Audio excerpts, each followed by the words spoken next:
বৰ দুখিত আমি বৰ দুখ লাগিছে আমি সঁচাই আমি এজন মানে ভগৱানক হেৰুৱালোঁ সেই ভগৱান হৈছে আমাৰ জুবিন দাৰ কথাবিলাক বহুত মনত পৰে সদায় তেখেতৰ যিবিলাক গানে আমাক আপ্লুত কৰিছে তেখেতৰ সৃষ্টিয়ে আমাক মানে আপ্লুত কৰিছে যিখিনি তেখেতলোকৰ অৱদান সঁচা আমি তেখেতক ভগৱান স্বৰূপ হিচাপে জ্ঞান কৰোঁ আৰু এটা কথাই আমি আপোনালোকৰ থ্ৰুদি জনাব বিচাৰোঁ যে আমাক জুবিন দাৰ বিচাৰ লাগে আৰু ন্যায়িক হিচাপে আমি চৰকাৰৰ ওপৰত আমাৰ আশা যে তেখেতসকলে সুন্দৰভাৱে এই জুবিন দাৰ বিষয়ে যিটো আমাৰ ন্যায় লাগে সেইটো তেওঁলোকে সুন্দৰকৈ যাতে আমাক দিয়ে জাষ্টিছ ফৰ জুবিন গাৰ্গৰ আমাৰ হেৰি লাগে আৰু যি দুখে শাস্তি পাবই লাগিব নহ'লে এই যে অসমৰ যে বিভিন্ন প্ৰান্তত যিটো মানে হুংকাৰ চলি আছে যিটো প্ৰতিবাদ চলি আছে এইটো আৰু তীব্ৰত হ'ব বুলি আমি আশাবাদী গতিকে অতি শীঘ্ৰে আমি অসম চৰকাৰলৈ অনুৰোধ জনাম যাতে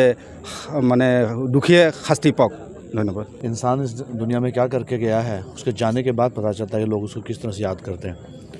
आज कुछ दिन पहले जब जुबिन दा हमारे बीच थे तो हम उसे एक कलाकार के रूप में जानते थे, लेकिन आज लोगों का प्यार उनको देखकर ऐसा लगता है कि लोगों ने उनको भगवान बना दिया। तो मैं ऊपर वाले से ही दुआ करूँगा कि उनको अपने चरणों में निवास बख्शिश करें और साथ ही उनसे ये प्रेरणा हम सबको लेनी है कि जुबिन दा ने जिस तरह कहा था कि मेरा कोई धर्म नहीं है, मेरी कोई जाति नहीं है, मैं मुक्त हूँ, और ठीक उसी तरह ही हमने भी ये मानना चाहिए कि इंसान का एक ही धर्म है, वो मानवता है। अगर हमारे अंदर इंसानियत जिंदा है वो सबसे बड़ा धर्म है। सो मैं आप सबसे भी यही निवेदन करूँगा कि हम सबको भी अपने मन में यही रखना चाहिए कि हम सब एक हैं, मानव जाति एक है, किसी प्रकार का भेदभाव नहीं होना चाहिए। सो मैं दोबारा आप सबसे कहता हूँ कि जुबिन दा जिंदाबाद। এই জুবিন গাৰ্গদেৱ ৰহস্যজনক মৃত্যু হৈছে আৰু আজি 1 মাহ গতিকে আমি আজি সৰ্বধৰ্মীয় প্ৰাৰ্থনা আৰু শ্ৰদ্ধাঞ্জলি অনুষ্ঠানৰ আয়োজন কৰিছোঁ। আমি বিভিন্ন ধৰ্মাৱলম্বীৰ ধৰ্মগুৰুসকলক আনিছোঁ, প্ৰাৰ্থনা জনাইছোঁ তেখেত য'তেই থাকে শান্তিত থাকক। তেখেতে এটা কথা শিকাই গৈছিল যে মোৰ কোনো জাতি নাই, মোৰ কোনো ধৰ্ম নাই, বিভিন্ন জাতি জনগোষ্ঠীৰ মাজত যি মিলন একতা সেই একতাৰ বাৰ্তা দি গৈছিলে। গতিকে আমি সেই বাৰ্তা জীয়াই ৰাখিব লাগিব। সেই উদ্দেশ্যে আজি আমি সৰ্বধৰ্মীয় প্ৰাৰ্থনা সভা আয়োজন কৰিছোঁ, শ্ৰদ্ধাঞ্জলি জনাইছোঁ আৰু আমি সমান্তৰালভাৱে আজিৰ এই অনুষ্ঠানৰ জৰিয়তে আমি দাবী জনাইছোঁ অতি শীঘ্ৰে এই ৰহস্যজনক মৃত্যু যি হত্যাৰ অভিযোগ উঠিছে এই হত্যাৰ লগত জড়িত থকা যিসকলেই আছে সকলোকে অতি কম সময়ৰ ভিতৰতে শাস্তিমূলক ব্যৱস্থা কৰিব লাগে, আমি তাকেই কামনা কৰিছোঁ। আৰু আমি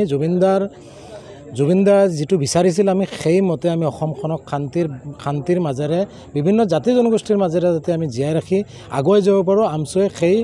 প্ৰতিশ্ৰুতিৰে আমি আগবাঢ়ি যাবলৈ আমি আজি অনুষ্ঠানটো আয়োজন কৰিছোঁ। আজি শতিকাৰ মহানায়ক জুবিন গাৰ্গ ডাঙৰীয়াৰ মৃত্যুৰ প্ৰায় 30 দিন সম্পূৰ্ণ হ'ল আৰু সেই সম্পৰ্কে আমছু জিলা সমিতিয়ে মুৰাজাৰত সৰ্বধৰ্মীয় প্ৰাৰ্থনা সভা আৰু জুবিন গাৰ্গ ডাঙৰীয়াৰ শ্ৰদ্ধাঞ্জলি অনুষ্ঠান অনুষ্ঠিত কৰিছিলোঁ। আৰু এই অনুষ্ঠানত আমাৰ ইছলাম ধৰ্মাৱলম্বী লোকসকল, আমাৰ মানে নামঘৰীয়াসকল, আমাৰ শিখ মানে ধৰ্মগুৰুসকলে আহি তেখেতসকলে নিজ নিজ ধৰ্ম হিচাপে জুবিন গাৰ্গ ডাঙৰীয়াৰ আত্মাৰ সদ্গতিৰ বাবে তেখেতসকলে প্ৰাৰ্থনা কৰে। আমি সকলোৱে প্ৰাৰ্থনা কৰোঁ আৰু আমি এইটোৱে কামনা কৰোঁ যাতে ঈশ্বৰে তেখেতৰ আত্মাক সদ্গতি প্ৰদান কৰক আৰু তেখেতৰ আদৰ্শ যাতে আমি সকলোৱে নিজৰ জীৱনত আনি এক মানে বৰ অসম গঢ়াৰ মানে সংকল্প গ্ৰহণ কৰোঁ আৰু সেইমতে আমি আগবাঢ়ি যাব লাগিব। যদি জুবিন দাক আৱেগৰে নহয় তেখেতক মানে বাস্তৱতেৰে তেখেতৰ মানে নীতি আদৰ্শক আমি জীয়াই ৰাখি এখন বৰ অসম মানে গঢ়াৰ সংকল্প গ্ৰহণ কৰোঁ। আজি যিকোনো খবৰৰ বাবে যোগাযোগ কৰক 7099017330 লগতে 7099017110 নম্বৰত।